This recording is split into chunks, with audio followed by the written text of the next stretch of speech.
natural, por favor, misturada. Meus irmãos, sejam todos bem-vindos nesta manhã. Que a graça, a misericórdia, a paz do Senhor esteja sobre todos. É um encarte de leitura que você ainda não pegou. Lá na entrada da igreja, você pode pegar um encarte de leitura. Tem dois tipos de leitura: a leitura sequencial e a leitura alternada. Pode pegar lá e começar a ler. E a gente já está hoje no dia 18, o ano, ó, muito rápido. Então, meus irmãos, vamos começar a leitura e a meditação. Obrigado. Valeu. Vamos lá para a nossa aula de hoje. Efésios, série de meditações. Hoje, então, nós vamos continuar a nossa meditação no encontro 4.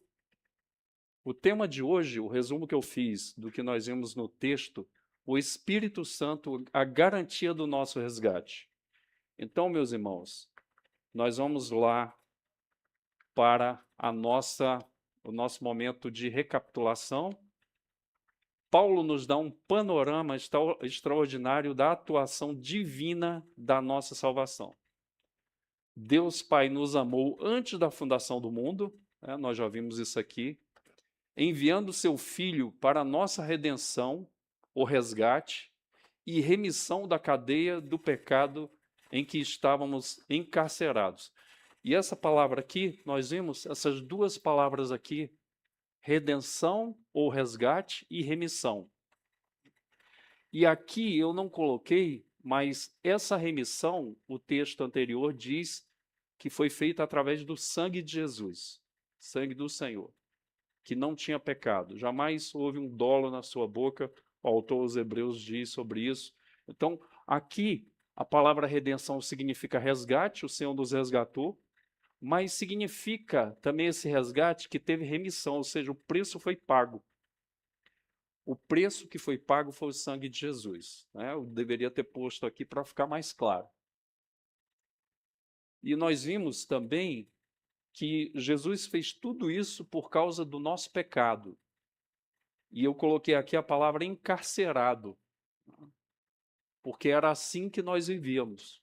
Nós vamos ver no capítulo 2, quando chegarmos lá, o apóstolo Paulo disse que nós estávamos mortos em nossos delitos e pecados. Então estávamos também presos. E mais, tornou-nos filhos adotivos de Deus e participantes da herança de Jesus como filho primogênito. Aqui algumas coisas importantes. Primeiro, filhos adotivos. Por que isso? Porque nós não éramos filhos de Deus, irmãos. Então aquela máxima popular, todo mundo é filho de Deus, não existe aqui na Bíblia. Por isso que nós temos que pregar o evangelho, porque tem filhos em potencial. Meu tio ele falava uma coisa muito interessante. Meu tio era um grande evangelista. Ele falava que a matéria melhor para você fazer crente, era o jeito que ele falava, é o descrente. Então ele falava sempre isso. O descrente é a melhor matéria, irmãos. Por quê? Porque a pessoa não é filho de Deus. Então, quem Deus vai salvar, a gente não sabe, porque diz no texto anterior que Deus nos escolheu e nos predestinou. Então, escolha, nós vamos entrar hoje na vontade de Deus, a gente vai ver, segundo o propósito dele. Agora, vai explicar por que ele escolheu a mim ou a você? A gente não sabe explicar, mas ele escolheu. Agora, a gente sabe explicar no texto que foi por amor. Deus Pai. O verso 3 de Efésios é o verso mais importante de todo o texto de Efésios, que vai acompanhar todos os desdobramentos. Como diz o outro, o Senhor foi desdobrando ali e mostrando o mistério. Que nós vimos o que mistério é uma coisa que não é revelada, nós não sabemos o porquê. Por exemplo, é um mistério Deus tendo nos escolhido. Não entendemos. E nós não tínhamos nada para dar para o Senhor, a não ser um coração pecaminoso, como eu coloquei ali, encarcerado no pecado. Então, tornou-nos filhos adotivos de Deus, não fomos nós que nos tornamos, foi o Senhor quem nos tornou. E também participantes da herança de Jesus como filho primogênito. E aqui a herança do Senhor, tudo que Jesus tem como filho, que é a questão, aí nós vamos ver no Antigo Testamento muito declarado isso aí. O filho primogênito era o filho que herdava tudo do pai, inclusive as responsabilidades. Não era só privilégio ser o filho mais velho, era a responsabilidade da manutenção do clã, por isso que ele tinha uma herança maior, porque ele ia cuidar dos pais, era ele o responsável, os irmãos podiam ajudar, mas ele era o responsável. Invertia, né? Agora o pai, a função paternal seria do filho mais velho. E outras coisas que ele tinha a responsabilidade. Então, Jesus agora, irmãos, ele não é mais filho unigênito, como diz lá em João, capítulo 1, verso 18. Ele é primogênito. É o que o apóstolo Paulo está falando, porque nós somos irmãos do Senhor Jesus Cristo. Outra metáfora que vai ser usada no Novo Testamento, tanto por Paulo como lá no Apocalipse por João, é que ele é a primícia. Jesus é a primícia. Por quê? A primícia era o primeiro fruto. Eu não sei qual é a fruta que você gosta mais. A fruta que para mim não pode faltar é laranja. Eu chupo laranja todo dia, pelo menos 2 laranjas eu chupo, né? Então, eu gosto muito de laranja. Eu não sei qual é a fruta que você gosta mais. Então, imagine um pé de laranja. Vem o primeiro fruto dessa laranja. Vem. Quando o agricultor tira esse primeiro fruto, é porque tem mais frutos vindo. Então, as primícias, Jesus, as primícias, ou a primícia, e nós, os frutos que virão dessas primícias. Então, a metáfora do agricultor e da árvore. E vai falar dessa metáfora também. Ou seja, Jesus é o filho primogênito agora. Ele não é um unigênito. Deus tem muitos filhos. Agora, irmãos, uma coisa que eu queria ressaltar aqui, que nós só vamos entender lá em Hebreus, capítulo 11, no finalzinho. Quando ele dá ali, no capítulo 11, que alguns autores chamam Galeria dos Heróis da Fé. E vai falando vários exemplos ali. E no final do capítulo 11, diz que eles não seriam aperfeiçoados sem nós. Por quê? Porque eles esperavam a salvação e a libertação, e a justificação, e a regeneração, e a santificação, tudo em Cristo Jesus. Então, se Jesus falhasse na sua obra, certo? Todo o Antigo Testamento teria morrido com a esperança vã. Mas Jesus não falhou na sua obra, ele foi até a morte de cruz, e morreu de uma forma vexatória, mas ele não foi por causa de pecado, foi por causa dos nossos pecados. Capítulo 2 de Filipenses, ele se fez em natureza humana e não se agarrou a ser igual a Deus. Ele veio, se humilhou, nasceu no ventre de Maria, não da conjunção carnal de um homem e de uma mulher, né? Por exemplo, eu fui no enterro sexta-feira do sogro da minha colega de trabalho. Aí lá ela me deu a notícia. Eu queria te dar uma notícia. Eu falei, o que que é? No meio daquela tristeza. Eu estou grávida.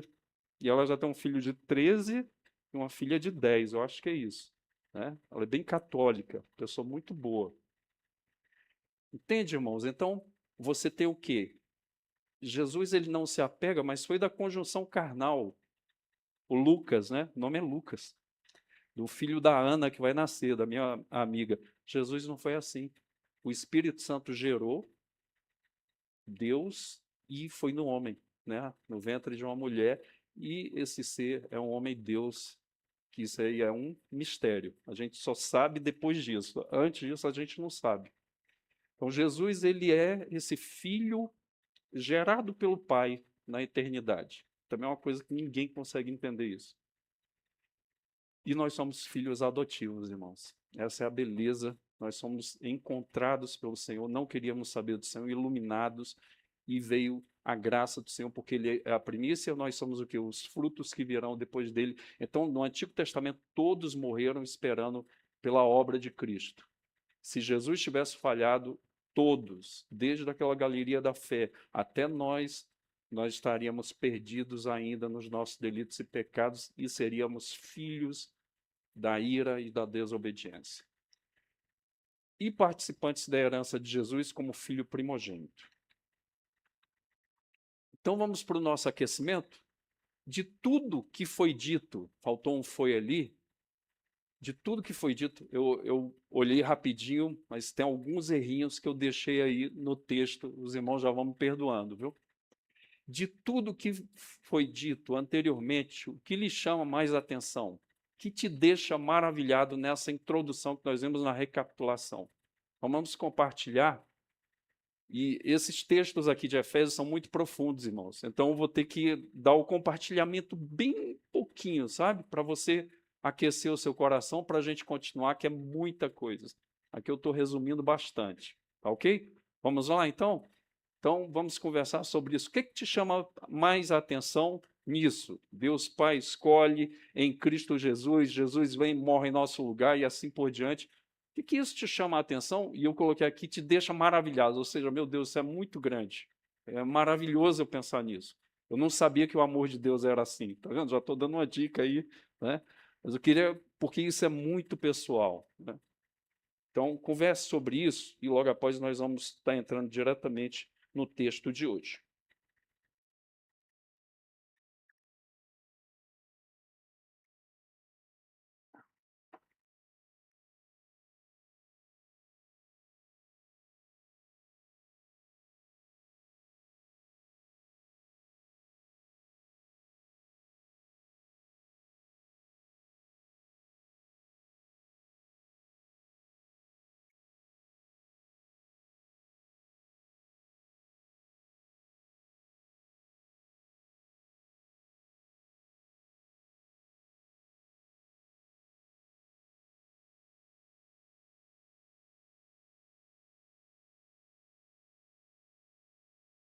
Chegou aí o doutor, viu?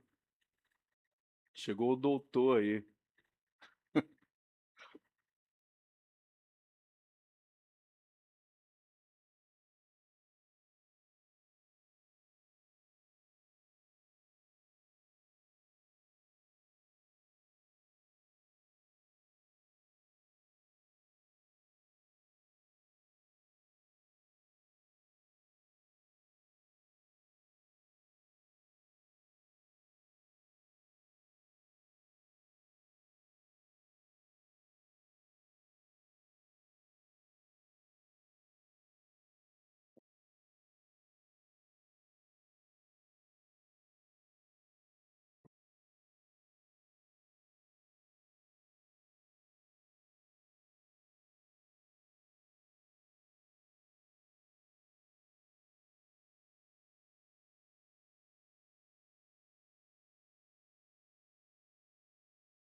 Ok, meus irmãos? O que te chama mais a atenção? O que você ficou maravilhado? Quem gostaria de falar? Vamos lá. O Igor vai me ajudando aí. Dá aí para o Eduardo que ele está querendo falar. É? Discussão. Ah, Uma das coisas que a gente viu é a graça do Senhor de nos escolher antes de haver qualquer tipo de coisa, né? Então, não uhum, havendo qualquer tipo de mérito sim, que nos fizesse aceitos diante de Deus, ele já havia nos escolhido e já tinha um destino prévio, né? De sim. predestinar Aham, uma forma como nós já deveríamos viver uhum, e o que nos faz pensar a grandeza do Senhor quando vem situações difíceis, do tipo, ele já tinha escolhido e feito tudo lá atrás. Por que eu vou uhum, temer diante de uma situação assim, se sim. ele tem todo o poder? Então, é confiar no mérito de Cristo, na graça, no favor, e saber que mesmo eu não tendo nada que me faça aceito, ele me aceitou e ele tem todo o poder. Perfeito. Aleluia. Joia. Isso mesmo. Mais uma pessoa. Vamos lá. A gente falou aqui sobre o fato de a gente ter sido escolhido antes da criação do mundo. É, igual o Vaguinho, né? É, eu acho que é isso aí, que é o que mais chama atenção no início desse texto, desse livro. Ele nos escolheu em amor, É. né? sem a gente ter feito nada, e Sim. nos abriu os olhos, isso aí Ter nos deixa feito de bom, né? maravilhado. Ter É, feito de bom. De ruim a isso. gente fez um monte de É, coisa. mas é isso. Joia. Valeu. Ok, para a gente dar o aquecimento, irmãos, é o que me chama muita atenção, esse amor de Deus, né? Como é que Deus nos amou, assim, eu acho impressionante, né? Que coisa maravilhosa. Vamos lá. Então vamos ler o texto de hoje? Em Cristo fomos. Você está vendo quantas vezes a gente já viu esse em Cristo aí? Ou nele? A gente vai ver várias vezes, só no capítulo 1. Só no capítulo 1. E eu falei que aqui nós vamos ver em Efésios, dependendo da tradução, de 35 a 36 vezes. É muita coisa, irmãos. De 200 vezes que aparece no Novo Testamento, 160 vezes é da pena do apóstolo Paulo. 160 vezes essa locução em Cristo, ou nele, né, em ele, né, falando de Jesus Cristo. É impressionante. De novo ele começa, ó, em Cristo fomos também feitos o quê? Herança, predestinado segundo o propósito daquele que, de novo, Paulo falando, que faz todas as coisas conforme o conselho da sua vontade. Quem é o conselheiro dele, né? Em Romanos? Quem primeiro deu a ele, capítulo 11 de Romanos? Pois ele mesmo deu a ele, a fim de sermos, para louvor da sua glória, nós, os que de antemão esperamos em Cristo. Nele também vocês, depois que ouviram a palavra da verdade, o evangelho da salvação, tendo nele também crido, receberam o selo do Espírito Santo da promessa. Por exemplo, essa palavra aqui, ó, crido nele. No capítulo 2, o apóstolo Paulo vai dissecar como foi que, por exemplo, a Gabi creu. Porque, por exemplo, a Gabi é filha de crente, mas isso não tem filiação biológica no céu. Então o pai teve que ensinar, teve que andar com ela, o pai e a mãe teve que mostrar, levar para a igreja. Agora, cada um teve a sua experiência. Por exemplo, com quantos anos você teve experiência de conversão com o Senhor? A minha foi com 19. 12? Quem mais aí? 8? E aí? Mais alguém? Wendel? 15? Você está vendo? Cada um tem. Então tem experiência. Eu fui com 19. Eu fui criado na igreja, eu não era crente. Então isso aqui, irmãos, esse crido aqui, ó, vai ser trabalhado pelo apóstolo Paulo, dissecado como foi isso. Inclusive mostrando a origem. Como isso? A gente já sabe que foi Deus, né? Mas qual foi a minha participação nisso para gerar fé e eu confiar no Senhor? Isso, irmãos, é simples para a gente que não está vendo. Mas o que aconteceu lá dentro é muito profundo mesmo. Então ele diz, tendo nele também, está vendo nele de novo? Olha aí, mais uma vez, nele no 13, no início, ou em Cristo lá em cima. Nele também crido, receberam o selo do Espírito Santo da promessa. 14. O Espírito é o penhor da nossa herança, até o resgate da sua propriedade, em louvor da sua glória. Tá? Então agora a gente vai trabalhar as perguntas do verso 11. Vamos para o verso 11, perguntas e respostas no texto. Vamos começar. Irmãos, a gente está aprendendo a ler a Bíblia aqui. Ler e meditar. Você não passar batido. Tem dois tipos de leitura que você faz na Bíblia. Primeiro, a leitura mais rápida, que é a leitura da devocional. Sendo que mesmo a leitura da devocional, quando você vai... Se a pessoa leu a Bíblia a segunda vez, já não é igual. Vai ser mais aprofundada. Aí você vai para a terceira leitura. Mesmo que seja mais rápida, você já sabe mais alguma coisa e vai ter mais dúvidas. Quanto mais você lê e meditar, você vai ter mais dúvidas do que certezas. Tem um filósofo chamado Luiz Felipe Pondé. Ele fala, se você tem certeza de uma coisa, é porque você leu pouco. E é exatamente isso. Então, a dúvida, para a pessoa que está atrás da verdade, ela é uma bênção, ela não é uma inimiga. Vamos para o texto. Versículo 11. Em Cristo fomos também feitos herança, predestinados segundo o propósito daquele que faz todas as coisas conforme o conselho da sua vontade. Vamos lá. Em quem fomos também feitos herança, predestinados, está vendo? Nele. Né? Em quem? Eu estou perguntando para o texto. Eu não vou responder, é o texto que vai me responder, irmãos. Está vendo como é que você vai meditando na Bíblia? Você não fala, eu acho isso. Você não acha nada. Você não acha. A Bíblia é quem vai dizer. Às vezes eu não vou entender nada, mas a Bíblia está falando. O que é que eu tenho que fazer? Meditar mais naquilo ali. Um caderninho de anotação ou uma tela de computador, tem gente que gosta de colocar no computador. Anota, porque depois você vai se esquecer daquilo. Aí você volta depois, quando você fizer a leitura devocional, e ali você vai estudar o que você precisa para tirar aquela dúvida. Se você fizer isso, né, com frequência, o seu crescimento vai ser muito grande. E a segunda coisa, irmãos, depois de meditar, que é o quê? Obedecer. Se, por exemplo, agora eu vou usar outro exemplo aqui, né? Se a pessoa está brigada com a outra, às vezes é o cônjuge que está sem falar, né, com o outro. Está lendo a Bíblia, e a Bíblia orientou que, como a gente vai ver aos Efésios, perdoe assim como Cristo vos perdoou. Irmãos, perdoar como Cristo é muita coisa, viu? Então não pode ficar nada no meu coração. O que é que eu tenho que fazer? Eu vou orar a Deus, Senhor, não estou conseguindo perdoar, mas eu já sei o que Deus quer. Isso é o que eu tenho que fazer. Agora o que é que eu posso fazer? Não, eu vou colocar debaixo do tapete aqui e o tempo vai resolver. Irmãos, tempo sem atitude é só aumentar o nível do pecado. Ah, o tempo vai resolver, a pessoa vai esquecer.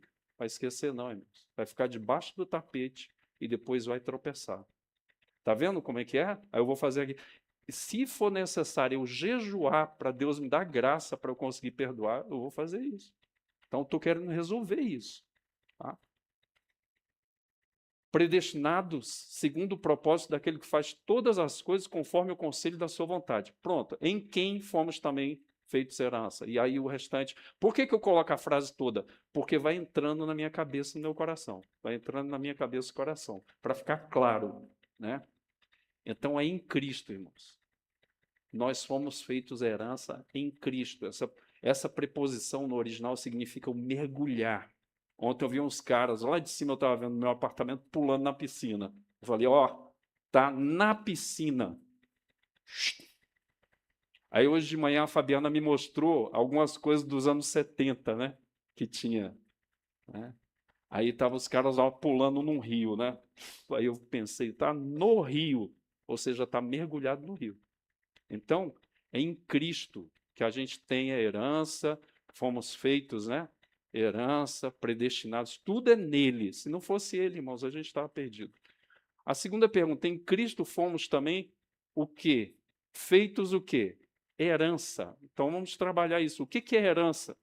A ideia vem de um verbo, ali saiu o porque é a nota de rodapé, tá?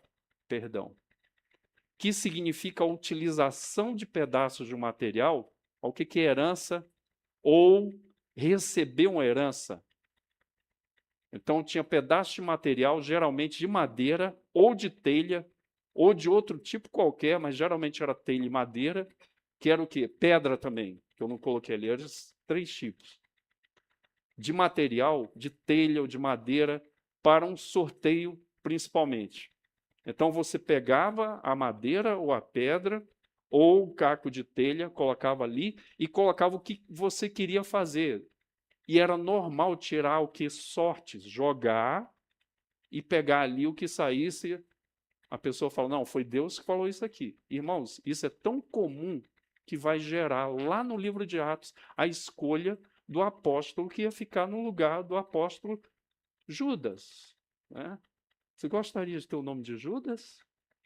Pois eu já conheci um Judas Tadeu, um oficial de justiça. O pessoal chamava ele, sabe de quê? Fala, traidor. E o cara da Paraíba, aí já viu como é que ele era, né? Bicho engraçado. Aí ele entrava, rindo e tal. E ali a gente se divertia, né? Mas o apelido era Fala, Traidor, né? Então, meus irmãos, jogava as sortes, né? Essa palavra significa isso. E o que caísse, a pessoa falou, isso aqui foi Deus que orientou, até no livro de Atos. E aí eu abro um parênteses. Você está vendo tanta coisa que a gente está comentando aqui? O livro de Atos é um livro de transição entre o Antigo e o Novo Testamento. O livro de transição. Segunda coisa, o livro de Atos é uma narrativa. Então, a gente tem que passar pelo crivo. Será que isso que ele está narrando está certo de eu fazer? Por exemplo, vou dar um exemplo aqui. Quando o Abraão mentiu dizendo que Sara era sua irmã, mesmo que seja meia irmã, mas ali ele deu um migué. Tá? Aí você fala assim, Abraão mentiu, eu vou mentir também. Ou então, Davi mentiu, eu vou mentir. Davi adulterou, eu vou fazer a mesma coisa. O texto não está me autorizando isso. O texto está sendo honesto com o que aconteceu na vida de Abraão, de Davi. Não é para eu seguir. Dá para entender? É igual aquele cara que queria se suicidar e começou a abrir o texto aleatoriamente. Aí abriu lá no finalzinho de Mateus. O que tens de fazer, faz depressa. Ele falou, isso não é de Deus, não. Né? Aí fechou. Tá vendo, irmãos? Texto fora do contexto vira pretexto. Então tem que tomar cuidado com isso. Então a ideia é essa, exatamente, jogar, tirar sortes, essa questão da herança. E o que saísse ali era dado, ou seja, no caso de Matias, ele entra no local, no lugar de Judas Iscariotes. Dois textos, um no Antigo Testamento e o outro no Novo, mostram essa prática de lançar sortes para tomar decisões. Vamos lá.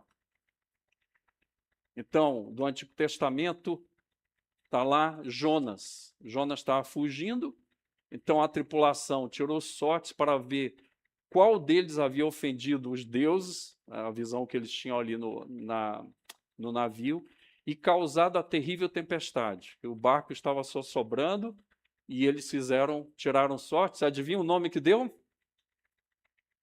O nome do Jonas estava fugindo de Deus, né? Quando tiraram a sorte, elas indicaram que Jonas era o culpado, e ali ele confessa, estava fugindo de Deus. Irmãos, a fuga ali dava aproximadamente 4.000 quilômetros. Ele pensou assim, eu vou fugir de Deus, estou a 4.000 quilômetros, 2 vezes daqui na Paraíba. Irmãos, não foge. Por exemplo, a pessoa que está com o coração ferido e não perdoa, ela pode mudar de local, do trabalho, da igreja, ir para outro lugar, a pessoa vai junto com ela. Não adianta, tem que resolver, sentar, conversar, resolver à luz da Bíblia e acabou, zerou. Aí sim, a pessoa vai estar livre. Jonas, então, foi indicado por sorte, está vendo? Era uma coisa comum. O sacerdote tinha urim e tumim, ele jogava para saber qual era a vontade do Senhor. Atos 1, ali 24 a 26. Em seguida oraram, isso aí já é a escolha do apóstolo no lugar de Judas. Tu conheces cada coração, mostra-nos qual desses homens escolheste como apóstolo para substituir Judas nesse ministério, pois ele se desviou e foi para o seu devido lugar. Então lançaram sortes e Matias, né, que não está hoje aqui, está em missão, foi escolhido como apóstolo, juntando-se aos outros 11. Então era comum, irmãos, fazer isso. Nós fomos, então, quando Paulo está falando de herança, nós somos escolhidos. Imagine que você pensa assim, ó, foi lançado sorte, né, que era a prática, mas mesmo lançando sortes, as pessoas acreditavam que o Senhor ia determinar. Né? Então passou-se essa ideia de que eu vou jogar aqui para resolver um impasse que está ocorrendo, ou então a dúvida que eu estou tendo, era lançado, no caso de Jonas também. Quem foi que gerou esse problema todo aqui nesse barco? Jogava sortes. Mas essa palavra, ela tem um sentido de quê? De herança que foi escolhida. Dá para entender? Aos olhos de Deus, é assim. O homem poderia jogar sorte aqui. Para ele não sabia, mas Deus sabia de tudo. Né? E a gente vai ver um texto de Provérbios que fala exatamente isso que eu estou falando. como alguém que tira sortes e predestinados para sermos filhos adotivos e nos tornarmos não somente irmãos de Cristo, mas herdeiros de tudo que possui o seu Pai. Essa verdade fica explícita no texto. Vamos ver aí o texto de Provérbios. As pessoas podem lançar as sortes, mas quem determina o resultado é o Senhor. Tá? Então, essa escolha do Senhor para sermos herança, né, para os homens, parece que a coisa funciona assim. Eu não sei o que vai acontecer, eu não sei por quê. O Senhor sabe. Mesmo que fosse jogado sorte, a vontade do Senhor prevaleceria. E esse provérbio tenta. A sorte é lançada, tem na ara, fala no colo ou no regaço. Era lançado no roupão da pessoa que estava ali. A pessoa jogava e aqui ele pegava, né, para ver a determinação.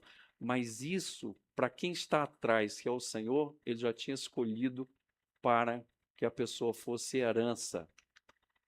Então, esse texto está falando sobre isso. Outra pergunta nesse texto, no primeiro versículo: de que forma nós somos feitos heranças? Nós somos predestinados, está vendo? Não houve assim uma aleatoriedade, palavra difícil, hein? Houve o quê? Uma escolha do Senhor, irmãos. Irmãos, isso dá muito pano para manga em discussão de grandes homens de Deus ao longo da história. Mas isso é o que o texto está dizendo. De que forma nós somos feitos herança? É igual uma frase que eu vi essa semana daquele físico inglês, Stephen Hawking. Ele fala: mesmo que você acredite em escolha, em predestinação, quando você vai atravessar a rua, você olha para os dois lados. Não é? Por exemplo, irmãos, por que eu passo um carro aqui, né, quando eu vou ultrapassar o carro? Agora eu vou colocar uma situação mais grave. Quando você vai ultrapassar o carro, que é faixa dupla, né? Ida e volta, mão e contramão.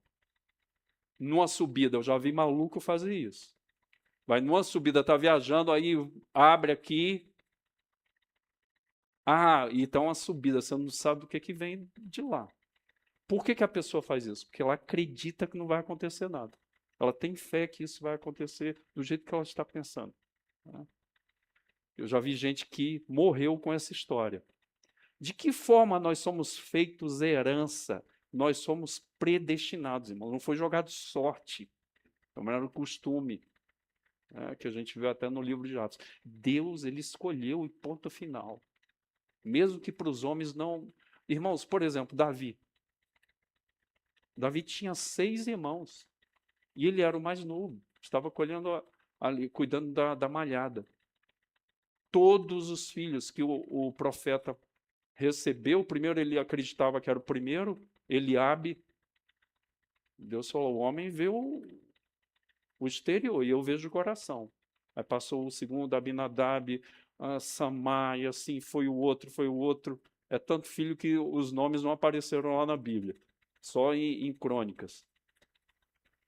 Quando terminou aqueles que estavam, Davi nem foi chamado, irmãos, porque não acreditavam que era Davi. Mas para Deus era Davi. E ponto final. E Deus chamou, quando ele entra lá, o Espírito fala para Samuel: este é o rei de Israel. Gente, é muita coisa, né? Pois Deus escolhe. Nós somos predestinados por quem?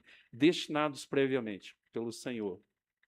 De que forma fomos predestinados? Outra pergunta para esse texto. O texto vai responder.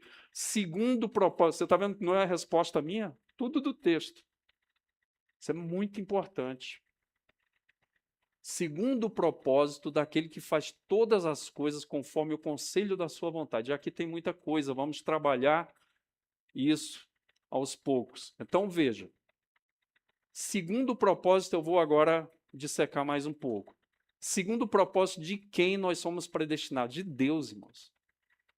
Já viu alguém falar assim? Às vezes o cara se converte na papuda e os caras do lado de fora, né, quem não tem temor a Deus, fala: ah, ele aprontou, ele matou, ele roubou e não sei o quê. Tem um cara que hoje ele é pastor, que ele matou vários.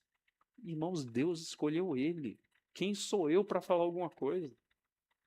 E escolheu, e esse cara faz uma obra espetacular. Inclusive, colocar pessoas dentro da casa dele para recuperar essas pessoas. Que a gente não teria condições, mas ele sabe muito bem como funciona a cabeça de um bandido. Então, segundo o propósito de quem nós somos predestinados. Por exemplo, irmãos, Paulo. Paulo era um assassino. Ele perseguiu os cristãos, né? Por exemplo, Estevão foi morto com a aquiescência dele. Ele que deu ali o aval, pode matar. E reservava as roupas ali, tomava conta, porque ele era fariseu, ele não podia tacar a pedra, mas ele falava para atacar. Estevão morre. É o primeiro homem que morre pelo propósito do evangelho na Bíblia. E depois Paulo foi respirando ameaças lá, né? Na cidade que ele foi ali e teve a experiência com o Senhor. Mas Paulo era um assassino. Tanto que ele fala, a gente pensa que Paulo está fazendo ali média, mas não é. Ele fala, eu era o pior dos pecadores. E ele diz por quê? Porque eu persegui a igreja do Senhor. Irmãos, quem persegue a igreja do Senhor vai se ver com o cabeça da igreja. Quem faz mal para o corpo, que a igreja faz mal para a cabeça. Porque Paulo fala, quem és tu? Eu sou Jesus a quem tu persegues. Paulo deve ter pensado, eu estou perseguindo esses cristãos. Mas diz na Bíblia, Paulo usa depois essa metáfora do corpo. Quem perseguiu o corpo, persegue a igreja. Por exemplo, quando uma pessoa casa, né, ela não casa com o corpo da pessoa, um pedaço. Eu vou casar com a cabeça que é bonita, o corpo não é. Aí casa com a cabeça. Não, vai o pacote todinho, irmão. Sogra, sogro, cunhado, todo mundo vai junto. Você casa com todo mundo. Se a pessoa está casando e pensa que está casando só com a pessoa, ou com parte da pessoa, a pessoa é muito inteligente, ela vai ter defeitos também. A pessoa é econômica. Você vai ver, todo pão duro é gastador em alguma área. Eu já vi um cara pão duro, né? Que ele economizava, aí ele tinha um Corsa, e o Corsa valia 5 mil e o som do Corsa 16 mil. Dá para entender, irmãos? Ele ficava preocupado se alguém fosse roubar não o Corsa, mas o som que estava no Corsa.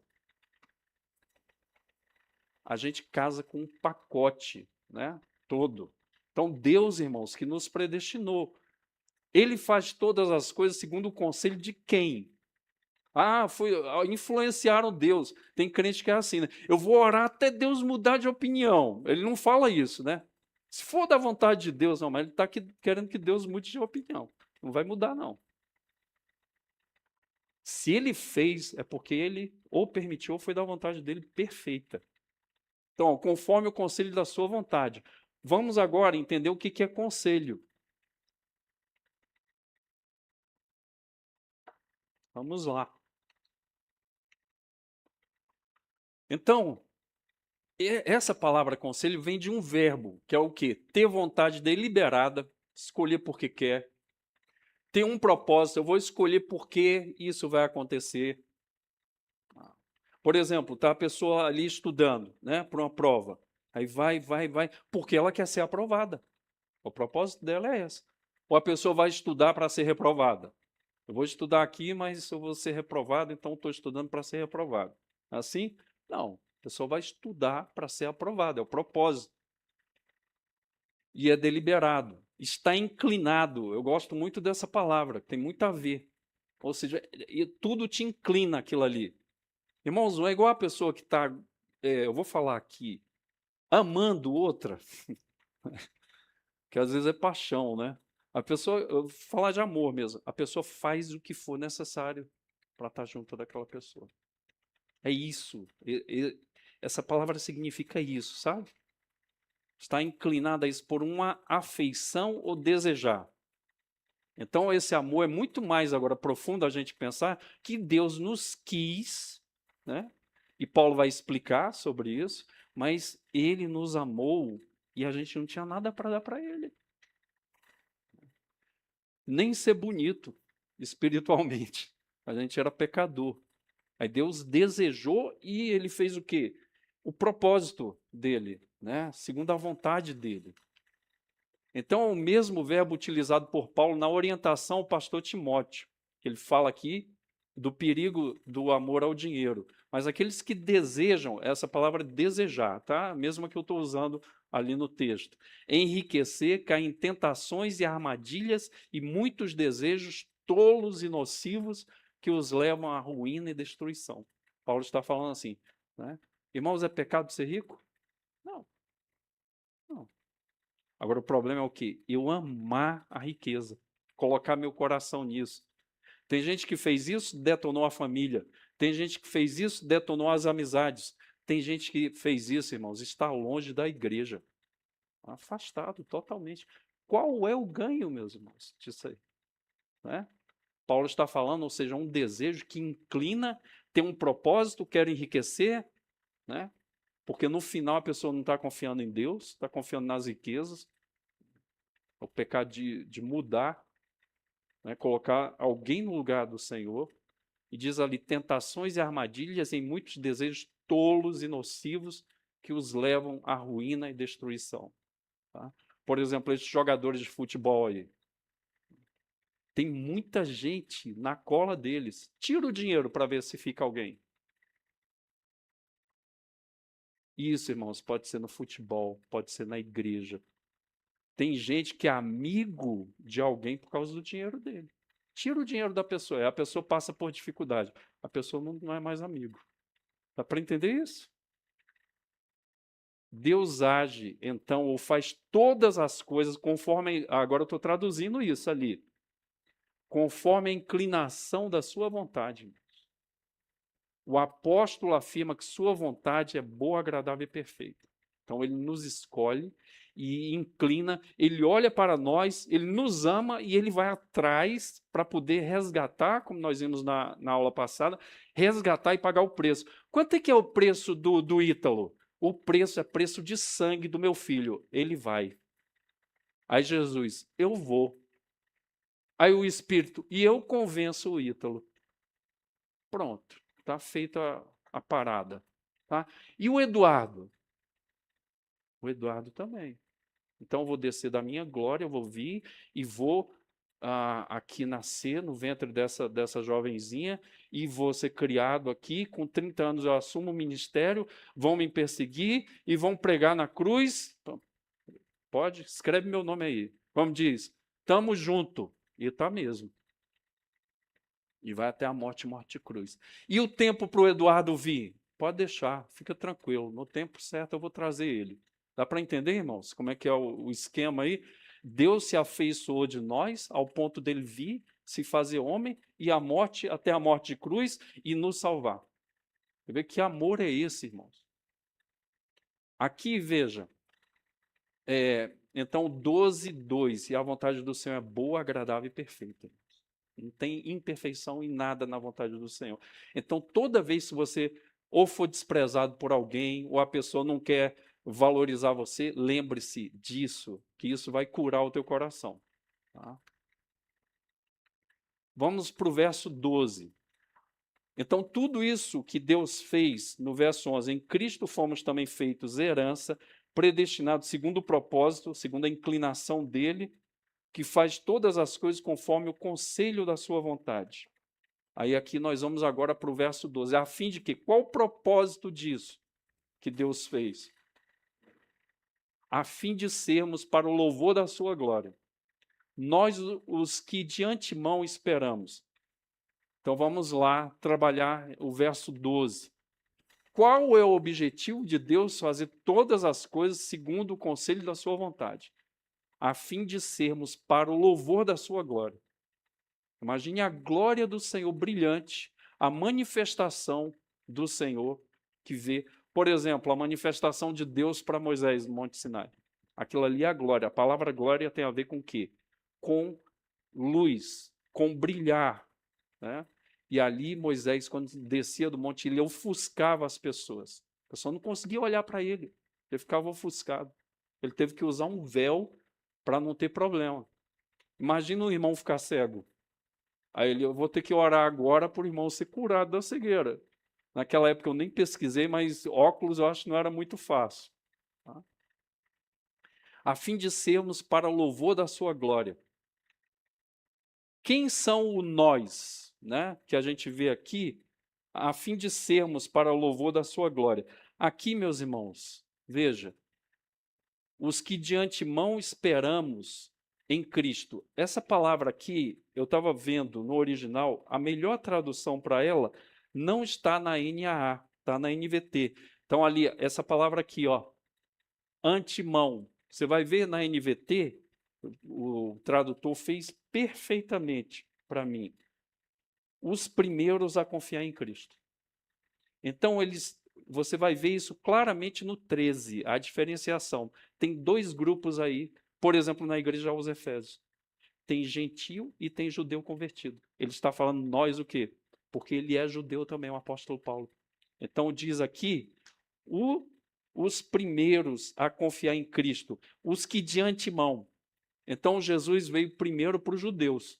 Então, Paulo está falando de quem? O nós está falando exatamente dos judeus. E no verso 13 isso vai ficar claro. Vamos para outra, então nesse verso 11, 12, né, que a gente está. Vamos para o verso 13. Nele também, então, para louvor da sua glória, né? Então significa o quê? Deus olhar para nós e poder falar assim, Igor, este é o meu filho amado em quem tem prazer. Aliás, tem dois Igor aqui. Eu estou falando com esse Igor. Entende, irmãos? Como é que é? A mesma coisa, a semelhança daquilo que aconteceu lá no batismo de Jesus. Ele olha para o Igor e ele se alegra. Por que ele se alegra? Porque Cristo está no Igor, o Espírito Santo está no Igor e o Pai é o Pai do Igor. Então ele se alegra de quê? Da vida do Igor ser dele. Então ele vai falar assim, vai brilhar a minha glória e as pessoas vão ver que ele é meu filho. É mais ou menos assim, quando o pai fica feliz, falam assim, para coisa boa, tá? Para coisa ruim, não. Isso aí puxou o pai. Para coisa boa. Fala assim, o Igor está fazendo igualzinho o pai dele. O pai dele é quem é Deus. Então, Deus fica o quê? Satisfeito, honrado, louvado e glorificado. A glória do Senhor aparece nele. Verso 13. Nele também vocês, depois de que ouviram a palavra da verdade. Está vendo? Nele também vocês. Agora ele está falando para o grupo o quê? De gentios que são crentes. Ou seja, não são judeus. No primeiro grupo, judeus crentes, agora gentios crentes. Nele também vocês, depois que ouviram a palavra da verdade, o evangelho da salvação, tende nele também crido, receberam o selo do Espírito Santo da promessa. Vamos lá trabalhar um pouco esse verso 13. Em quem também vocês, depois de ouviram a palavra da verdade, o evangelho da salvação, tendo nele também crido, receberam o selo do Espírito Santo da promessa, em quem, né? Também eu fiz a pergunta. De novo, irmãos, a palavra o quê? A locução em Cristo. Em Jesus Cristo, a gente recebe o quê? A gente ouve a palavra da verdade. Irmãos, quantas pregações você ouviu do Evangelho? Pregação de púlpito, pregação talvez no metrô, não sei se você pegou pregação no metrô, no ônibus. Tinha um cara que ele entrava no ônibus, eu achava sensacional. Ele, olha, eu queria dar uma palavra, eu já peguei esse cara várias vezes. Ele começava, aí ele fazia o plano da salvação e fazia apelo ali. Coisa mais maravilhosa que eu achava ali, muito legal. Ele entrava e falava do amor de Deus. Quantas pessoas pregaram para você? Às vezes, muitas pessoas. Mas tem o dia que Deus vai manifestar. Ouve a palavra da verdade, o evangelho da salvação, tendo nele também crido. Aí entra a crença, a fé, para acreditar, o Jesus é esse aí. Né? Receberam o selo do Espírito Santo da promessa. Em Cristo, a gente ouviu a palavra, foi convencido e foi trabalhado pelo Espírito Santo. De que forma nele também vocês receberam o selo do Espírito Santo da promessa? Depois que ouviram a palavra da verdade. Por isso que a gente tem que pregar. A gente tem que falar. Porque a palavra ali falada e soprada por Deus pode ser a palavra que vai ser ouvida e crida perfeitamente por a pessoa que está ouvindo o que você está dizendo. Às vezes você não. Irmãos, a gente não é advogado, a gente é testemunha. Ninguém vai ficar defendendo. Olha, Jesus nasceu do Espírito e vai para cá, vai para lá, e dá uma cambalhota e vai. Olha, mas eu não acredito, isso aí foi escrito por homens. Você pode até falar, irmão, se o Espírito não abrir a mente da pessoa e o coração, esquece. Você pode saber provar, você pode fazer uma argumentação maravilhosa, isso não é suficiente. Eu falei aqui o Hélio Delmiro, ele se converteu, ele estava drogado e alcoolizado, tomando banho em 1986, ligou o rádio e falou, ouvi isso aqui, né, e vou tomar banho. Começou uma pregação lá, e o pastor falando, ele começou a chorar dentro do banho, saiu, pegou todos os papelotes de cocaína que ele tinha, jogou fora o litro de uísque, e a partir dali ele começou a seguir o Senhor. Está vendo, irmãos? Uma palavra, ele deve ter ouvido milhares de palavras, mas tem aquela que encaixa. Então, como é que nele vocês receberam o selo do Espírito Santo, que a gente ainda não falou? Depois que ouviram a palavra da verdade. Então, nós não podemos desistir dos nossos familiares, nós não podemos desistir dos nossos colegas. Tá? Tinha um cara no serviço que Deus me deu uma estratégia.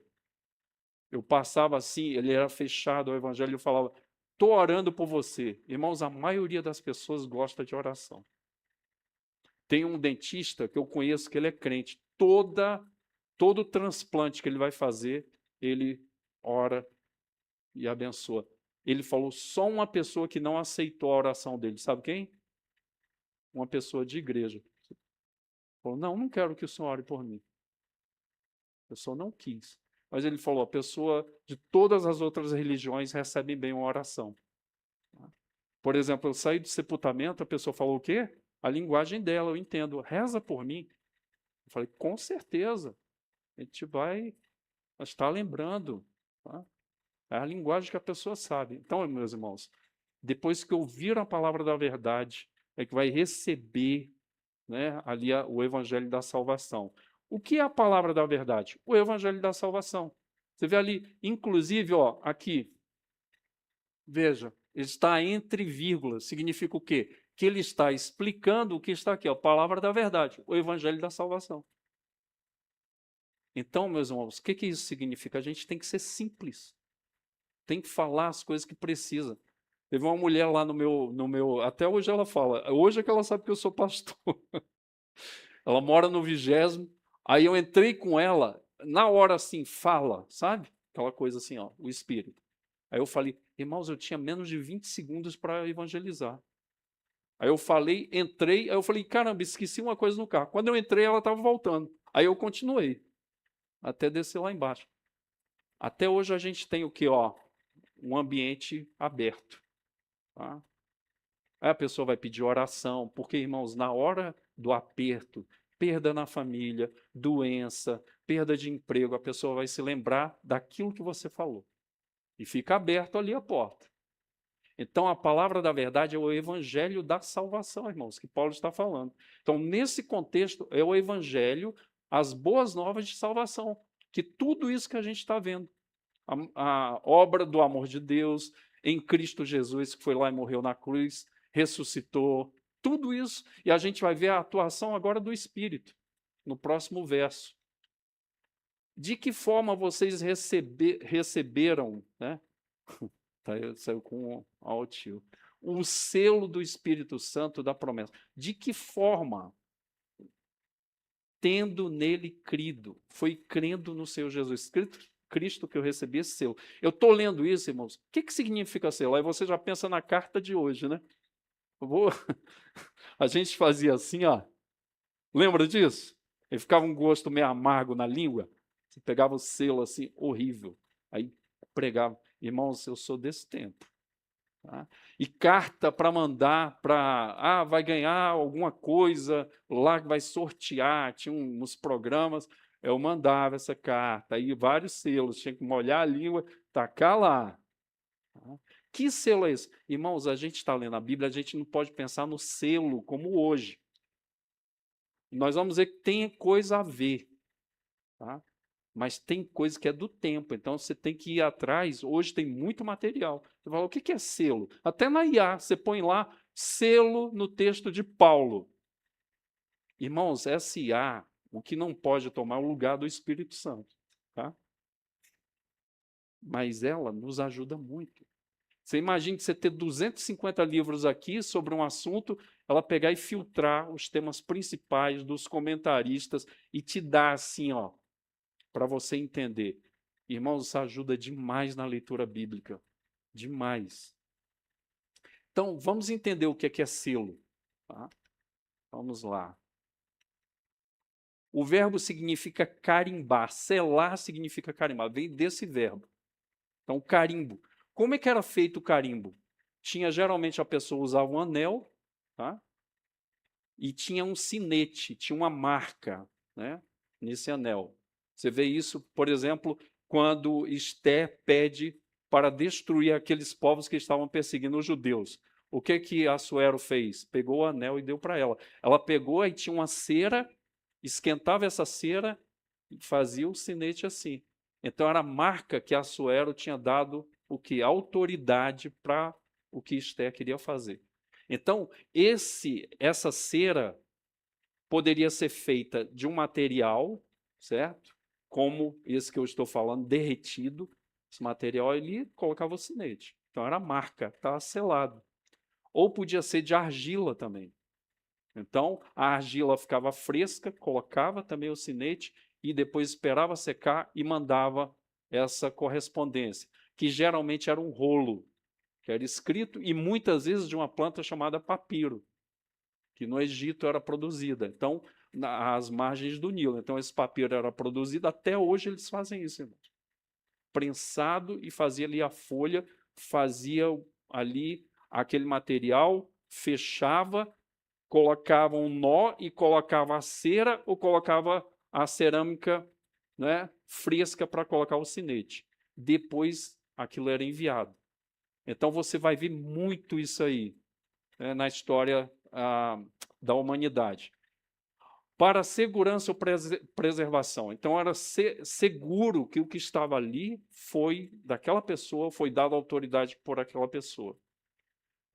Preservação literal, figurativamente, ou então implicação, manter em segredo e atestar. Ninguém podia abrir, irmãos, ali. Por exemplo, eu não sei se Davi fez isso quando ele dá para Urias, mas diz que Urias levou o recado de Davi na mão e não abriu e não leu. E ali estava o quê? Põe ele na frente da batalha. Tá? Então, isso atestava autoridade, autenticidade. É esse selo.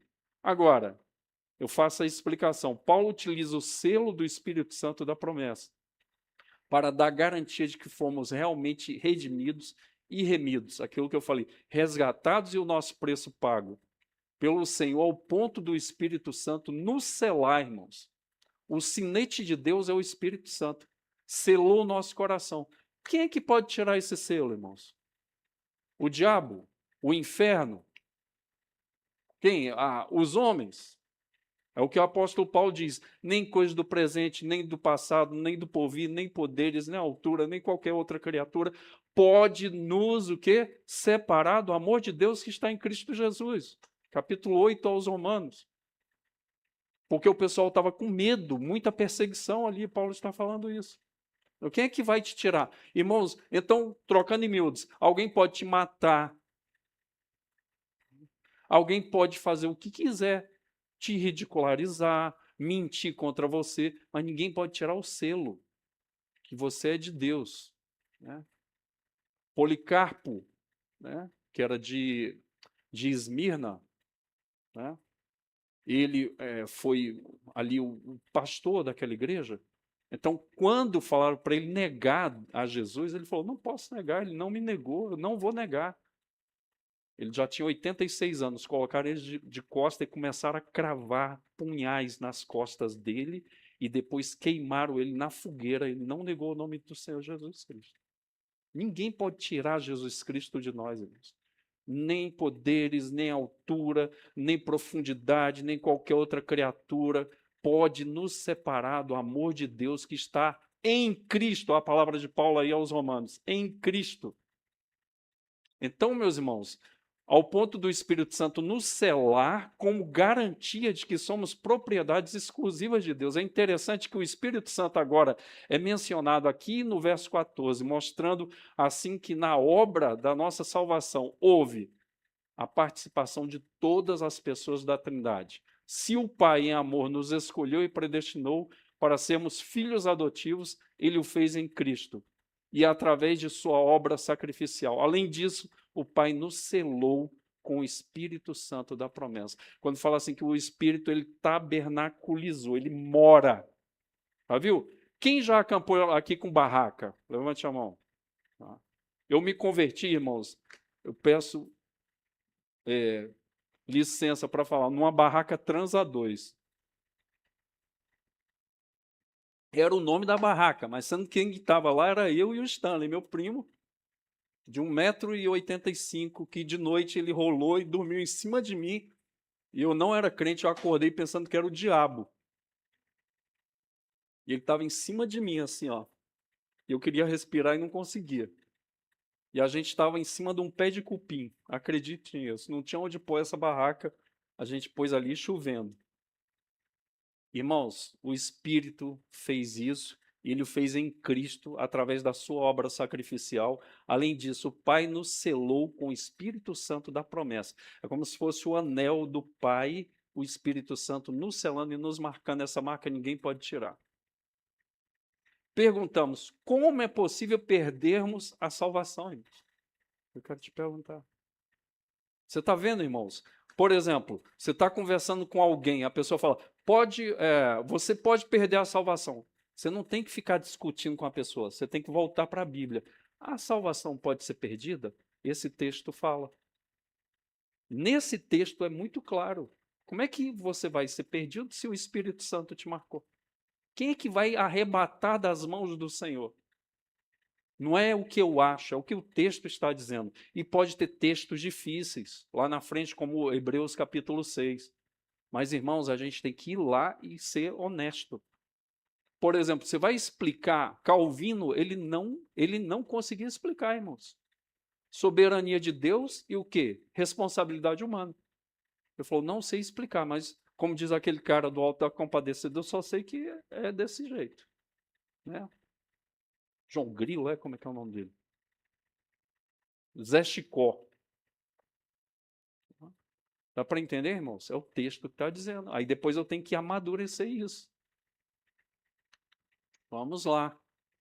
Verso 14 e último. Olhem 4 versos, tanto de coisa que a gente tem, que vai melhorar a tua leitura e teu entendimento. O Espírito é o penhor da nossa herança, até o resgate da sua propriedade, em louvor da sua glória. Então ele agora está trabalhando a ação do Espírito Santo. Deus Pai ele nos sela com o sinete dele, que é o Espírito Santo. Né? Fala lá, por exemplo, em João, que ele vem morar em nós. Fala nos evangelhos. Eu sou o quê? Eu sou Emanuel, Deus convosco. Eu estou aqui, ó. Mas eu estarei em vós. O em vós. Olha, Jesus está falando, vou mergulhar em vocês. Eu vou estar lá dentro de vocês.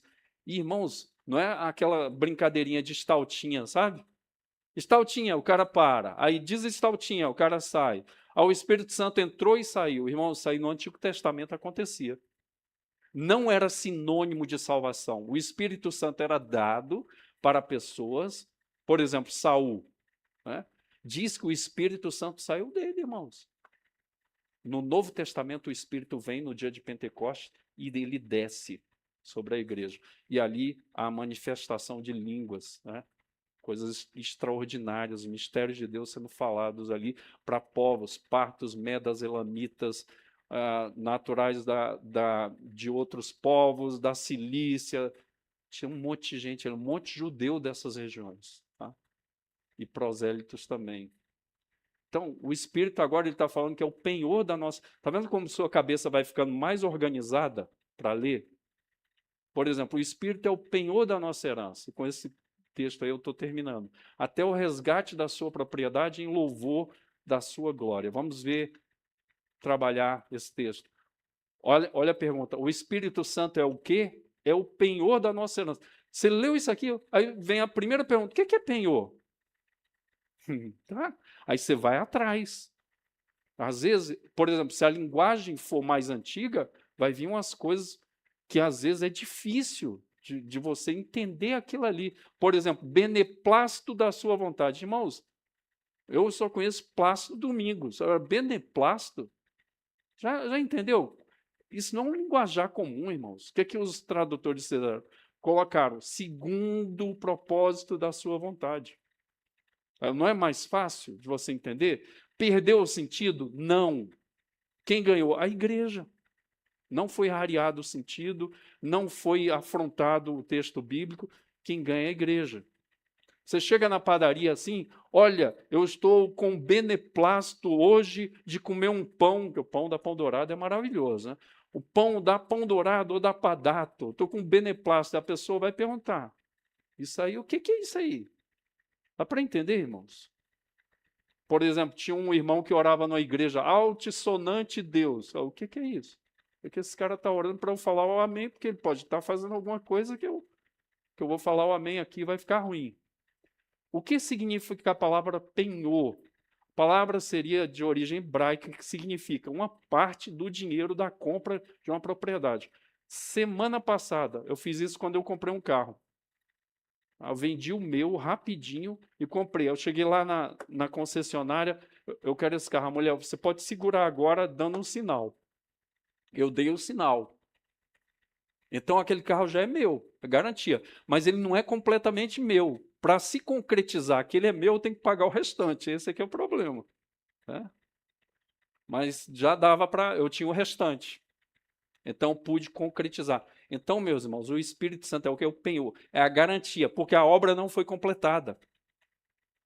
Nós ainda estamos caminhando. Nós somos de Deus, como o apóstolo João fala, mas nós não somos aquilo que nós seremos ainda. Ainda não foi transformado completamente. Por exemplo, a pergunta que eu te faço: você tem um corpo glorificado? Não tem. Porque isso está no processo. A gente está no meio, chamado santificação do Espírito, na obra da redenção. Estamos nesse processo. Já somos de Deus, já não temos mais o juízo de Deus sobre nós, isso é maravilhoso, mas ainda não somos aquilo que haveremos de ser. É o que? Perfeitos, não vai ter pecado, irmãos. Né? Que é a terceira fase. Tem um livro muito bom do J.I. Packer que ele explica isso com detalhes. Significa uma parte do dinheiro da compra de uma propriedade, dada antecipadamente como garantia do restante. Então, o penhor é uma garantia, um sinal. Portanto, o Espírito é o sinal divino que nos dá garantia da nossa herança celestial. Então, a garantia é o Espírito, né? Que a gente vai ser o quê? Resgatado em definitivo pelo Senhor. Até quando o Espírito é o penhor da nossa herança? Até o resgate da sua propriedade. É o que o texto está falando. Então, até lá, quando Deus resgatar a propriedade completamente, eu fui lá e peguei o carro. Foi engraçado que a irmã Helma bateu no vidro assim, e eu não sabia abrir o vidro. Aí fiquei... Dá para entender, irmãos? Então é isso. Até o resgate da sua propriedade. Aí eu fui lá, dei o sinal, depois veio o restante do dinheiro do meu carro que eu vendi, juntou, vai lá e paga esse carro. Então, esse resgate ainda não foi feito, irmãos. De Deus, só tem a garantia. Por isso que a gente precisa o quê? Orar. Por isso que a gente precisa o quê? Jejuar. Por isso que a gente precisa o quê? Ler e meditar nas Escrituras. Por quê? Para a gente não ser enganado nem pelo nosso coração, nem pelo diabo, nem pelos homens. Propriedade, vamos ver. Essa palavra significa aquilo que é adquirido, aquisição, ou ato ou coisa, né? Por extensão, preservação, significa obter, significa algo peculiar que é seu, comprado, posse, é usado em outros contextos como economia. Assim, o apóstolo mostra que o Espírito Santo é o nosso selo de garantia, o penhor de que seremos resgatados. É a mesma palavra chamada de redenção que a gente falou, acho que 2 domingos atrás, comentamos no verso 7. domingo passado, né? Como sua propriedade. Então, essa propriedade foi dada um penhor, que é o Espírito Santo, né? O sinete de Deus.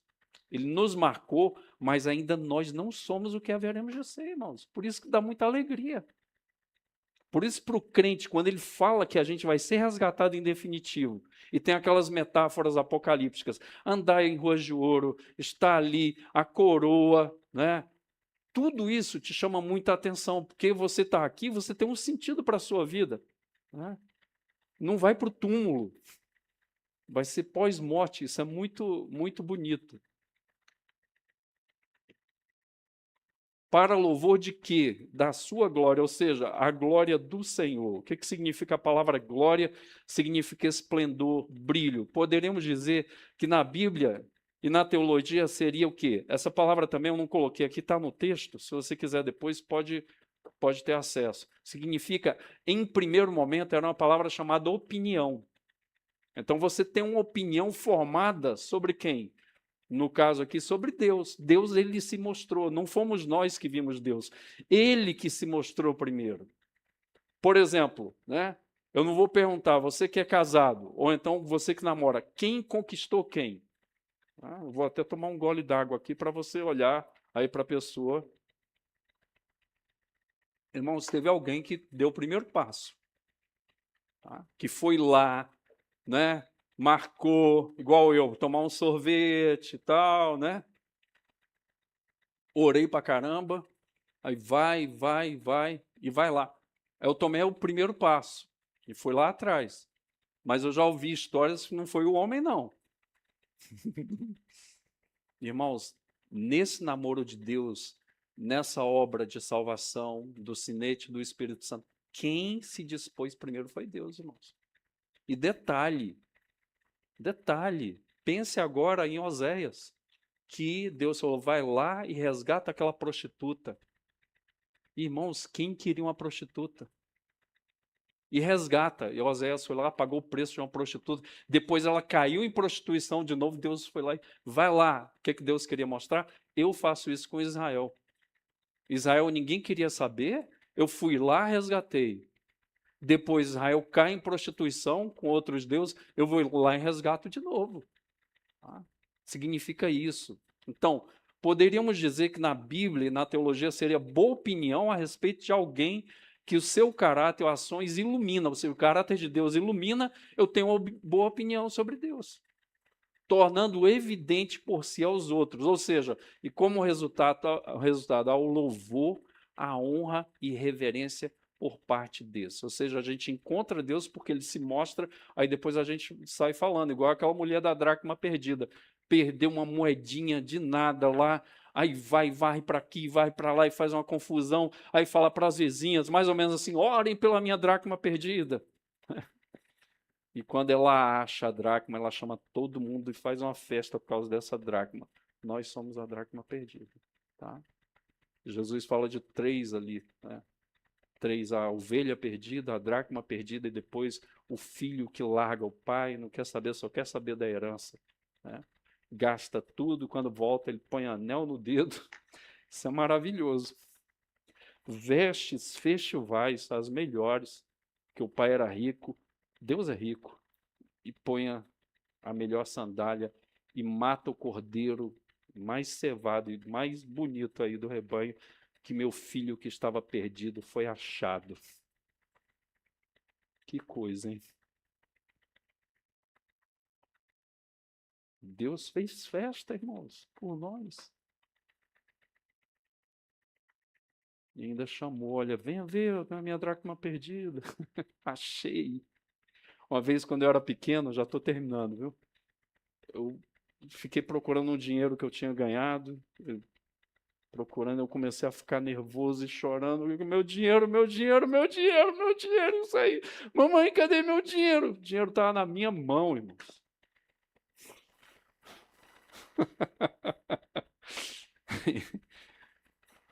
Então, se você, agora passando para cá, tá? Se você estiver passando dificuldades, lutas, porque a vida é assim, lembre-se que Deus, você é a dracma perdida do Senhor. Ninguém vai tirar você dele, não. Tudo vai passar e Deus vai ficar. a louvor, honra e reverência. Então, meus irmãos, nós fomos resgatados, predestinados, feitos herança. Olha o tanto de coisa. Para Deus ser glorificado. Não é para a gente, é para Deus. Conseguiu alguma coisa na vida? Graças a Deus. O irmão divino foi poupado? Graças a Deus. Conseguiu comprar alguma coisa? Graças a Deus. Vai casar? Graças a Deus. Né? Tudo, irmãos, é graças a Deus. Louvado seja o nome do Senhor. Assim, Paulo está dizendo que o Espírito Santo é a garantia da nossa herança até o resgate, o nosso resgate como filhos adotivos de Deus e co-herdeiros com Cristo. Eu fiz um resumo aí. Isto tudo para que Deus brilhe a si mesmo e a opinião de todos no universo seja adorá-lo, reconhecê-lo como Senhor de amor e poder. Agora deixa eu dizer uma coisa, já dando um spoiler dos próximos capítulos. Deus vai colocar diante do diabo, dos seus anjos, o Igor, e vai falar aqui, tá vendo, ó? Deus vai humilhar o diabo, irmãos, por intermédio, porque a gente não é nada e Deus fez da gente filhos dele. Os principados e potestades vão ver isso e reconhecê-lo como Senhor de amor e de poder. Tudo que foi desfeito lá com Adão, com o novo Adão, foi totalmente restaurado. Vamos lá. Será que podemos perder a salvação, irmãos? Mesmo sabendo, depois da aula, que o Espírito Santo mesmo nos selou, faltou um Szinho ali que eu esqueci, como garantia de que seremos resgatados. Será que o Espírito Santo fala assim, ó, eu vou colocar aqui isso aqui como garantia, aí depois, não, eu acho que não, eu acho que eu não vou resgatar, não. É assim, irmãos? A vontade de Deus, ela muda? Passarão os céus e a terra, porém a minha palavra não passará. Certamente, como propriedade do Senhor, 1 minuto para você compartilhar, que isso é uma alegria muito grande, tá? Para a gente fechar em definitivo.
E aí, vamos então.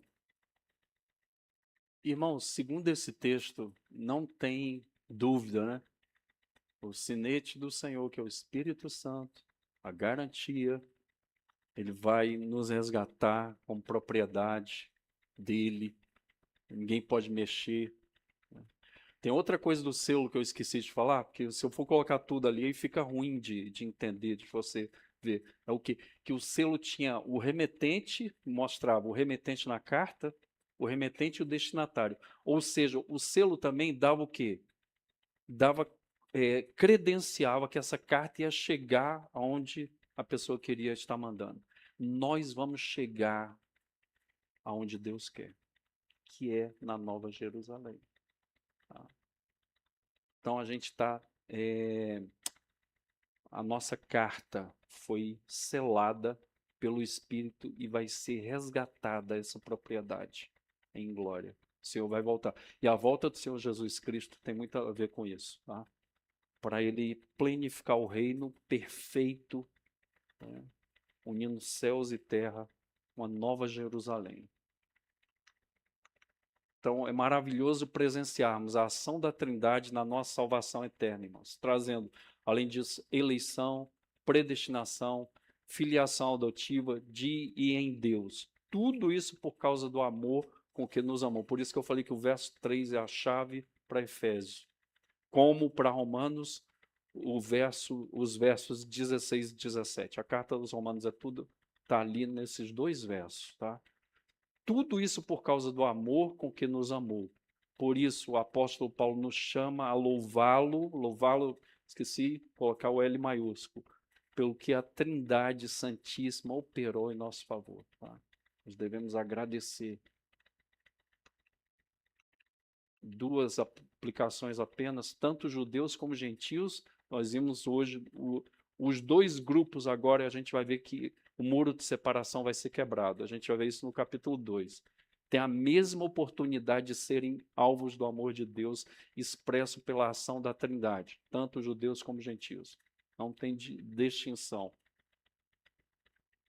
Podemos louvar ao Espírito Santo, porque ele é a garantia da nossa herança em Cristo e de que Jesus nos resgatará, para que Deus seja visto em sua glória e seja louvado. Só esqueci de colocar no universo.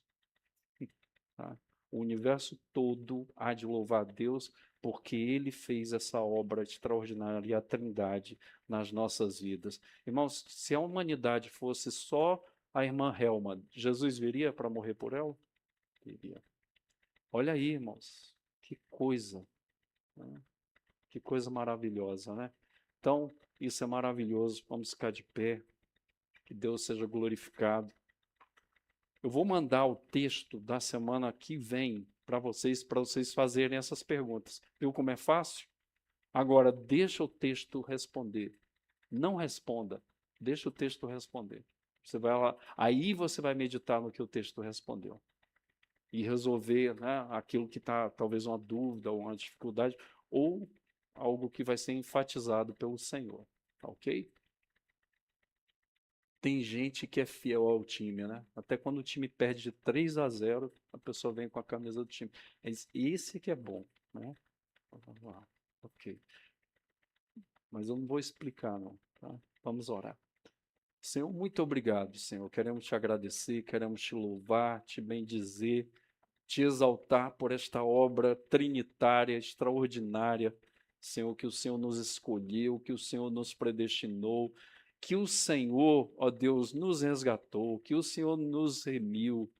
Senhor, louvado seja o teu nome, pelo teu sangue, foi derramado o teu sangue, Deus, no teu amor, na obra do teu Filho e também, Senhor, no selo do Espírito Santo, a nossa garantia de que seremos resgatados por completo. Já somos teus filhos, mas ainda não somos aquilo que haveremos de ser na prática. Temos, inclusive, um corpo igual ao teu, Jesus Cristo. Mas nós, enquanto estamos caminhando, vamos igual a Abraão, quando o Senhor prometeu para ele, se fortaleceu na fé, dando glória a Deus. Nós damos glória a Deus porque um dia o Senhor vai nos resgatar e nós vamos ser, ó Deus, semelhantes a Ti em tudo, como dizem Romanos. Muito obrigado, queremos Te adorar por esta manhã e que o Senhor aplique a Tua palavra à nossa vida, em nome de Jesus. Amém. Deus abençoe. Bom almoço e bom descanso depois do almoço.